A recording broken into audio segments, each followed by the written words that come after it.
Republic Kannada daring investigation ಮಾಡ್ತು, daring ವರದಿಯನ್ನ ನಿಮ್ಮೆಲ್ಲರ ಮುಂದೆ ಇಟ್ಟು ಆ ನಂತರದಲ್ಲಿ ಈಗ ಸ್ಥಳಕ್ಕೆ ಪೊಲೀಸರು ಆಗಮಿಸಿದ್ದಾರೆ. ಇಷ್ಟು ದಿನಗಳ ಕಾಲ ಎಷ್ಟೋ ವರ್ಷಗಳಿಂದ ಅವರಲ್ಲಿ ನೆಲೆಸಿದ್ದಾರೆ ಅಂತ ಹೇಳ್ತಾ ಇದ್ದಾರೆ, ಕೆಲಸ ಮಾಡ್ತಾ ಇದ್ದಾರೆ, ಅಲ್ಲೇ ಟೆಂಟ್ ಹಾಕೊಂಡು ಬದುಕ್ತಾ ಇದ್ದಾರೆ. ಇಷ್ಟೆಲ್ಲ ಆದ್ರೂ ಪೊಲೀಸರಿಗೆ ಗಮನಕ್ಕೆ ಬಂದಿಲ್ವಾ? ಹಾಗಾದ್ರೆ ಈಗ ವರದಿಯ ಬಳಿಕ ಪೊಲೀಸರು ಸ್ಥಳಕ್ಕೆ ಆಗಮಿಸಿದ್ದಾರೆ. ಅಕ್ರಮ ವಲಸಿಗರ ಬಗ್ಗೆ ತಲಾಶ್ ಹಿಡಿದಿದ್ದಾರೆ ಪೊಲೀಸರು, ಚೆಕಿಂಗ್ ಮಾಡ್ತಿದ್ದಾರೆ. ಈಗ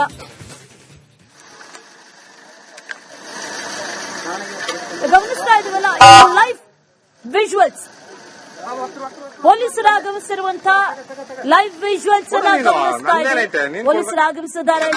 ಯಾರಿದ್ರು ಅವರ ಅಕ್ರಮ ನಿವಾಸಿಗಳ, ಅಕ್ರಮ ವಲಸಿಗರ ಅನ್ನುವಂತ ವಿಚಾರ, ಅದರ ಜೊತೆಯಲ್ಲಿ ಎಲ್ಲ ವಿಚಾರಗಳು ಒಂದ್ ಕಡೆ ಎಲೆಕ್ಟ್ರಾನ್ ಸುತ್ತಮುತ್ತ ಇದ್ದಾರೆ ಅಂತ. ಸದ್ಯಕ್ಕೆ ಇದೀಗ ಇಬ್ಬರು ಬಾಂಗ್ಲಾದೇಶ ಪ್ರಜೆಗಳನ್ನ ಈಗ ಅಕ್ರಮವಾಗಿ ಬಂದಿದ್ರು. ಇದೀಗ ಅವರನ್ನ ಹೆಬ್ಬಗೋಡಿ ಪೊಲೀಸರು ಈಗ ವಶಕ್ಕೆ ಪಡಿಸಿಕೊಂಡಿದ್ದಾರೆ. ಆ ಸ್ಟೇಷನ್ಗೆ ಕರೆದುಕೊಂಡು ಹೋಗ್ತಾರೆ, ಎಲ್ಲವನ್ನ ಪರಿಶೀಲನೆ ಮಾಡಿದ್ದಾರೆ. ಯಾಕಂದ್ರೆ ರಿಪಬ್ಲಿಕ್ ಕಾಂಡಕ್ಕೆ ಇಬ್ಬರು ಸ್ಪಷ್ಟಪಡಿಸಿದ್ದಾರೆ, ಈಗ ನಾವು ಢಾಕಾದಿಂದ ಬಂದಿದ್ದೀವಿ ಅಂತ. ಅದಲ್ಲದೆ ಇನ್ನೂ ಬೇರೆ ಅಕ್ರಮವಾಗಿ ಇಲ್ಲಿ ಬಾಂಗ್ಲಾದೇಶದ ಪ್ರಜೆಗಳು ಇದ್ದಾರೆ, ಹೀಗಾಗಿ ಅವರನ್ನ ಸಹ ಬಂದು ಪೊಲೀಸರು ಬಂದು ಪರಿಶೀಲನೆ ಮಾಡಬೇಕಂತ ಹಿಂದೂ ಪರ ಮುಖಂಡರು ಒಂದ್ ಕಡೆ ಒತ್ತಾಯ ಸಹ ಮಾಡ್ತಿದ್ದಾರೆ. ಸದ್ಯಕ್ಕೆ ನೋಡ್ತಿರ್ಬೋದು, ಈಗ ಇಬ್ಬರನ್ನ ಈಗ ಪೊಲೀಸರು ವಶಕ್ಕೆ ಪಡೆದುಕೊಂಡು ಕರೆದುಕೊಂಡು ಹೋಗ್ತಿದ್ದಾರೆ. ಕೆಳಗೆ ಇಬ್ಬರು ಹಿಂದ್ಗಡೆ ಕುಂತಿದ್ದಾರೆ, ಇನ್ನೂ ತುಂಬಾ ಜನ ಇದ್ದಾರೆ, ಅವರನ್ನ ಬರಬೇಕು. ಯಾಕಂದ್ರೆ ಸುತ್ತಮುತ್ತ 500ಕ್ಕೂ ಹೆಚ್ಚು ಜನರು ಬಾಂಗ್ಲಾದೇಶದ ಪ್ರಜೆಗಳು ಇದ್ದಾರೆ ಅಂತ ಕಡೆ ಹೇಳಲಾಗ್ತದೆ. ಹೀಗಾಗಿ ಎಲ್ಲವನ್ನ ಆಧಾರ್ ಕಾರ್ಡ್ ಚೆಕ್ ಮಾಡಬೇಕು, ಮತ್ತೆ ಕಡೆ ವೋಟರ್ ಐಡಿ ಚೆಕ್ ಮಾಡಬೇಕು. ಯಾಕಂದ್ರೆ ಅವರು ಒಪ್ಕೊಂಡಿದ್ದಾರೆ ರಿಪಬ್ಲಿಕ್ ಕಾಂಡಕ್ಕೆ ನಾವು ಢಾಕಾದಿಂದ ಜಂಗಲ್ ಮುಖಾಂತರ ಬಾರ್ಡರ್ ಕ್ರಾಸ್ ಮಾಡಿದ್ದೇವೆ ಅಂತ. ಸದ್ಯಕ್ಕೆ ಈಗ ಹೆಬ್ಬಗೋಡಿ ಪೊಲೀಸರು ಬಂದು ಈಗ ಇಬ್ಬರನ್ನ ವಶಕ್ಕೆ ಪಡೆದುಕೊಂಡಿದ್ದಾರೆ. ದೃಶ್ಯಗಳು ಸಹ ನೋಡ್ತಿರ್ಬೋದು, ಒಂದ್ ಕಡೆ ಪೊಲೀಸರು ವಶಕ್ಕೆ ಪಡೆದುಕೊಂಡು ಒಂದ್ ಕಡೆ ಸ್ಟೇಷನ್ಗೆ ಕರೆದುಕೊಂಡು ಹೋಗ್ತಾರೆ, ಅಲ್ಲಿ ವಿಚಾರಣೆ ಮಾಡ್ತಾರೆ. ಇನ್ನು ನಿಮ್ಮ ಜೊತೆ ಎಷ್ಟು ಜನ ಇದ್ದಾರೆ, ಇಲ್ಲಿ ಎಷ್ಟು ಜನ ಇದ್ದಾರೆ ಅಂತ ಎಲ್ಲವನ್ನೂ ವಿಚಾರಣೆ ಮಾಡ್ತಾರೆ. ಯಾಕಂದ್ರೆ ಇಲ್ಲಿ ಸತ್ಯ ಬಯಲಾಗಬೇಕು. ಯಾಕಂದ್ರೆ ಇವರೆಲ್ಲ ಭದ್ರತೆಗೆ ಒಂದ್ ಕಡೆ, ಯಾಕಂದ್ರೆ ದೇಶದ ಭದ್ರತೆಗೆ ಅಪಾಯಕಾರಿ. ಹೀಗಾಗಿ ಸಂಬಂಧಪಟ್ಟ ಅಧಿಕಾರಿಗಳು ಬೇಗನೆ ಎಚ್ಚೆತ್ತುಕೊಳ್ಬೇಕಾಗತ್ತೆ. ಇನ್ನೂ ಅಕ್ರಮವಾಗಿ ಇಲ್ಲಿ ಸುತ್ತಮುತ್ತ ಜನ ಇದ್ದಾರೆ, ಅವರನ್ನು ವಶಪಡಿಸಿಕೊಳ್ಬೇಕು. ನೋಡ್ತಿರ್ಬೋದು, ಸದ್ಯಕ್ಕೆ ಇದೀಗ ಹೆಬ್ಬಗೋಡಿ ಪೊಲೀಸರು ಇಬ್ಬರನ್ನ ಅಕ್ರಮವಾಗಿ ಬಾಂಗ್ಲಾದೇಶದ ಪ್ರಜೆಗಳನ್ನ ವಶಕ್ಕೆ ಪಡೆದುಕೊಂಡು ಕರೆದುಕೊಂಡು ಹೋಗ್ತಿದ್ರೆ ಅಲ್ಲಿ ವಿಚಾರಣೆ ಆಗುತ್ತೆ. ಇಲ್ಲಿ ಎಷ್ಟು ಜನ ಇದ್ದಾರೆ ಎಲ್ಲವನ್ನ ಸತ್ಯ ಬಯಲಾಗುತ್ತೆ.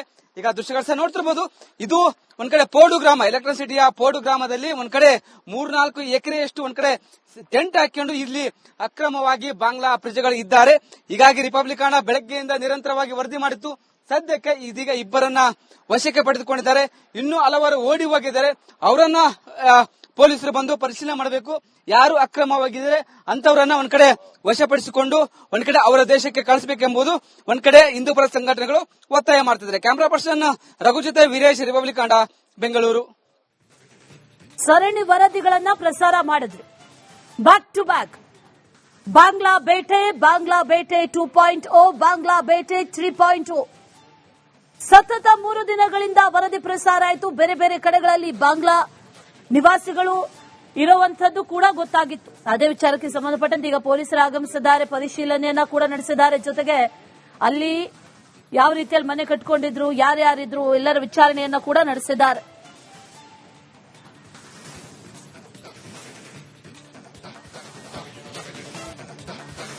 ರಿಪಬ್ಲಿಕ್ ಕನ್ನಡ ಡೇರಿಂಗ್ ಇನ್ವೆಸ್ಟಿಗೇಷನ್ ಮಾಡ್ತು, ಡೇರಿಂಗ್ ವರದಿಯನ್ನ ನಿಮ್ಮೆಲ್ಲರ ಮುಂದೆ ಇಟ್ಟು ಆ ನಂತರದಲ್ಲಿ ಈಗ ಸ್ಥಳಕ್ಕೆ ಪೊಲೀಸರು ಆಗಮಿಸಿದ್ದಾರೆ. ಇಷ್ಟು ದಿನಗಳ ಕಾಲ ಎಷ್ಟೋ ವರ್ಷಗಳಿಂದ ಅವರಲ್ಲಿ ನೆಲೆಸಿದ್ದಾರೆ ಅಂತ ಹೇಳ್ತಾ ಇದ್ದಾರೆ, ಕೆಲಸ ಮಾಡ್ತಾ ಇದ್ದಾರೆ, ಅಲ್ಲೇ ಟೆಂಟ್ ಹಾಕೊಂಡು ಬದುಕ್ತಾ ಇದ್ದಾರೆ. ಇಷ್ಟೆಲ್ಲ ಆದ್ರೂ ಪೊಲೀಸರಿಗೆ ಗಮನಕ್ಕೆ ಬಂದಿಲ್ವಾ? ಹಾಗಾದ್ರೆ ಈಗ ವರದಿಯ ಬಳಿಕ ಪೊಲೀಸರು ಸ್ಥಳಕ್ಕೆ ಆಗಮಿಸಿದ್ದಾರೆ. ಅಕ್ರಮ ವಲಸಿಗರ ಬಗ್ಗೆ ತಲಾಶ್ ಹಿಡಿದಿದ್ದಾರೆ ಪೊಲೀಸರು, ಚೆಕಿಂಗ್ ಮಾಡ್ತಿದ್ದಾರೆ. ಈಗ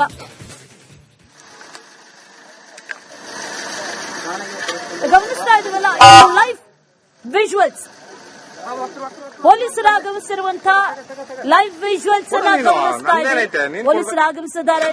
ಯಾರಿದ್ರು ಅವರ ಅಕ್ರಮ ನಿವಾಸಿಗಳ, ಅಕ್ರಮ ವಲಸಿಗರ ಅನ್ನುವಂತ ವಿಚಾರ, ಅದರ ಜೊತೆಯಲ್ಲಿ ಈ ಬಾಂಗ್ಲಾದೇಶ ಪ್ರಜೆಗಳು ಒಂದ್ ಕಡೆ ಎಲೆಕ್ಟ್ರಾನ್ ಸುತ್ತಮುತ್ತ ಇದ್ದಾರೆ ಅಂತ ಸದ್ಯಕ್ಕೆ ಇದೀಗ ಇಬ್ಬರು ಬಾಂಗ್ಲಾದೇಶ ಪ್ರಜೆಗಳನ್ನ ಈಗ ಅಕ್ರಮವಾಗಿ ಬಂದಿದ್ರು. ಇದೀಗ ಅವರನ್ನ ಹೆಬ್ಬಗೋಡಿ ಪೊಲೀಸರು ಈಗ ವಶಕ್ಕೆ ಪಡಿಸಿಕೊಂಡಿದ್ದಾರೆ. ಆ ಸ್ಟೇಷನ್ಗೆ ಕರೆದುಕೊಂಡು ಹೋಗ್ತಾರೆ. ಎಲ್ಲವನ್ನ ಪರಿಶೀಲನೆ ಮಾಡಿದ್ದಾರೆ. ಯಾಕಂದ್ರೆ ರಿಪಬ್ಲಿಕ್ ಕಾಂಡಕ್ಕೆ ಇಬ್ಬರು ಸ್ಪಷ್ಟಪಡಿಸಿದ್ದಾರೆ, ಈಗ ನಾವು ಢಾಕಾದಿಂದ ಬಂದಿದ್ದೀವಿ ಅಂತ. ಅದಲ್ಲದೆ ಇನ್ನೂ ಬೇರೆ ಅಕ್ರಮವಾಗಿ ಇಲ್ಲಿ ಬಾಂಗ್ಲಾದೇಶದ ಪ್ರಜೆಗಳು ಇದ್ದಾರೆ. ಹೀಗಾಗಿ ಅವರನ್ನ ಸಹ ಬಂದು ಪೊಲೀಸರು ಬಂದು ಪರಿಶೀಲನೆ ಮಾಡಬೇಕಂತ ಹಿಂದೂ ಪರ ಮುಖಂಡರು ಒಂದ್ ಕಡೆ ಒತ್ತಾಯ ಸಹ ಮಾಡ್ತಿದ್ದಾರೆ. ಸದ್ಯಕ್ಕೆ ನೋಡ್ತಿರ್ಬೋದು, ಈಗ ಇಬ್ಬರನ್ನ ಈಗ ಪೊಲೀಸರು ವಶಕ್ಕೆ ಪಡೆದುಕೊಂಡು ಕರೆದುಕೊಂಡು ಹೋಗ್ತಿದ್ದಾರೆ. ಕೆಳಗೆ ಇಬ್ಬರು ಹಿಂದ್ಗಡೆ ಕುಂತಿದ್ದಾರೆ. ಇನ್ನೂ ತುಂಬಾ ಜನ ಇದ್ದಾರೆ, ಅವರನ್ನ ಬರಬೇಕು. ಯಾಕಂದ್ರೆ ಸುತ್ತಮುತ್ತ 500ಕ್ಕೂ ಹೆಚ್ಚು ಜನರು ಬಾಂಗ್ಲಾದೇಶದ ಪ್ರಜೆಗಳು ಇದ್ದಾರೆ ಅಂತ ಕಡೆ ಹೇಳಲಾಗ್ತದೆ. ಹೀಗಾಗಿ ಎಲ್ಲವನ್ನ ಆಧಾರ್ ಕಾರ್ಡ್ ಚೆಕ್ ಮಾಡಬೇಕು, ಮತ್ತೆ ಕಡೆ ವೋಟರ್ ಐಡಿ ಚೆಕ್ ಮಾಡಬೇಕು. ಯಾಕಂದ್ರೆ ಅವರು ಒಪ್ಕೊಂಡಿದ್ದಾರೆ ರಿಪಬ್ಲಿಕ್ ಕಾಂಡಕ್ಕೆ ನಾವು ಢಾಕಾದಿಂದ ಜಂಗಲ್ ಮುಖಾಂತರ ಬಾರ್ಡರ್ ಕ್ರಾಸ್ ಮಾಡಿದ್ದೇವೆ ಅಂತ. ಸದ್ಯಕ್ಕೆ ಈಗ ಹೆಬ್ಬಗೋಡಿ ಪೊಲೀಸರು ಬಂದು ಈಗ ಇಬ್ಬರನ್ನ ವಶಕ್ಕೆ ಪಡೆದುಕೊಂಡಿದ್ದಾರೆ. ದೃಶ್ಯಗಳು ನೋಡ್ತಿರ್ಬೋದು, ಒಂದ್ ಕಡೆ ಪೊಲೀಸರು ವಶಕ್ಕೆ ಪಡೆದುಕೊಂಡು ಒಂದ್ ಕಡೆ ಸ್ಟೇಷನ್ಗೆ ಕರೆದುಕೊಂಡು ಹೋಗ್ತಾರೆ, ಅಲ್ಲಿ ವಿಚಾರಣೆ ಮಾಡ್ತಾರೆ. ಇನ್ನು ನಿಮ್ಮ ಜೊತೆ ಎಷ್ಟು ಜನ ಇದ್ದಾರೆ, ಇಲ್ಲಿ ಎಷ್ಟು ಜನ ಇದ್ದಾರೆ ಅಂತ ಎಲ್ಲವನ್ನೂ ವಿಚಾರಣೆ ಮಾಡ್ತಾರೆ. ಯಾಕಂದ್ರೆ ಇಲ್ಲಿ ಸತ್ಯ ಬಯಲಾಗಬೇಕು. ಯಾಕಂದ್ರೆ ಇವರೆಲ್ಲ ಭದ್ರತೆಗೆ ಒಂದ್ ಕಡೆ, ಯಾಕಂದ್ರೆ ದೇಶದ ಭದ್ರತೆಗೆ ಅಪಾಯಕಾರಿ. ಹೀಗಾಗಿ ಸಂಬಂಧಪಟ್ಟ ಅಧಿಕಾರಿಗಳು ಬೇಗನೆ ಎಚ್ಚೆತ್ತುಕೊಳ್ಬೇಕಾಗತ್ತೆ.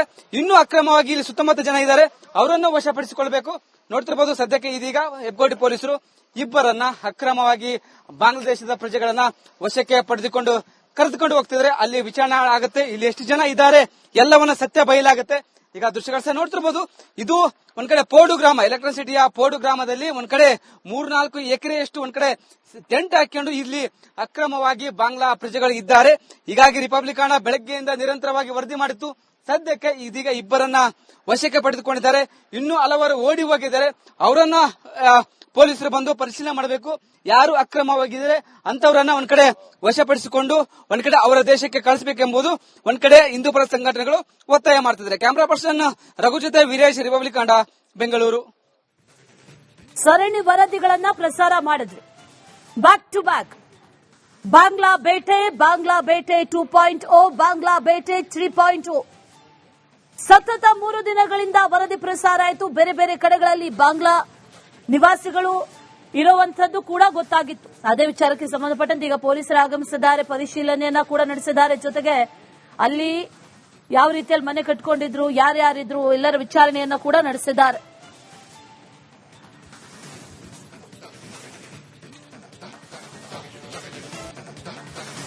ರಿಪಬ್ಲಿಕ್ ಕನ್ನಡ ಡೇರಿಂಗ್ ಇನ್ವೆಸ್ಟಿಗೇಷನ್ ಮಾಡಿತು, ಡೇರಿಂಗ್ ವರದಿಯನ್ನ ನಿಮ್ಮೆಲ್ಲರ ಮುಂದೆ ಇಟ್ಟು ಆ ನಂತರದಲ್ಲಿ ಈಗ ಸ್ಥಳಕ್ಕೆ ಪೊಲೀಸರು ಆಗಮಿಸಿದ್ದಾರೆ. ಇಷ್ಟು ದಿನಗಳ ಕಾಲ, ಎಷ್ಟೋ ವರ್ಷಗಳಿಂದ ಅವರಲ್ಲಿ ನೆಲೆಸಿದ್ದಾರೆ ಅಂತ ಹೇಳ್ತಾ ಇದ್ದಾರೆ, ಕೆಲಸ ಮಾಡ್ತಾ ಇದ್ದಾರೆ, ಅಲ್ಲೇ ಟೆಂಟ್ ಹಾಕೊಂಡು ಬದುಕ್ತಾ ಇದ್ದಾರೆ. ಇಷ್ಟೆಲ್ಲ ಆದ್ರೂ ಪೊಲೀಸರಿಗೆ ಗಮನಕ್ಕೆ ಬಂದಿಲ್ವಾ? ಹಾಗಾದ್ರೆ ಈಗ ವರದಿಯ ಬಳಿಕ ಪೊಲೀಸರು ಸ್ಥಳಕ್ಕೆ ಆಗಮಿಸಿದ್ದಾರೆ. ಅಕ್ರಮ ವಲಸಿಗರ ಬಗ್ಗೆ ತಲಾಶ್ ಹಿಡಿದಿದ್ದಾರೆ ಪೊಲೀಸರು, ಚೆಕಿಂಗ್ ಮಾಡ್ತಿದ್ದಾರೆ. ಈಗ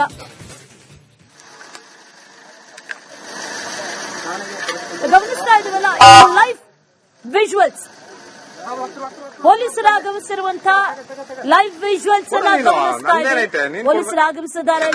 ಯಾರಿದ್ರು ಅವರ ಅಕ್ರಮ ನಿವಾಸಿಗಳ, ಅಕ್ರಮ ವಲಸಿಗರ ಅನ್ನುವಂತಹ ವಿಚಾರ, ಅದರ ಜೊತೆಯಲ್ಲಿ ಈ ಬಾಂಗ್ಲಾದೇಶ ಪ್ರಜೆಗಳು ಒಂದ್ ಕಡೆ ಎಲೆಕ್ಟ್ರಾನ್ ಸುತ್ತಮುತ್ತ ಇದ್ದಾರೆ ಅಂತ ಸದ್ಯಕ್ಕೆ ಇದೀಗ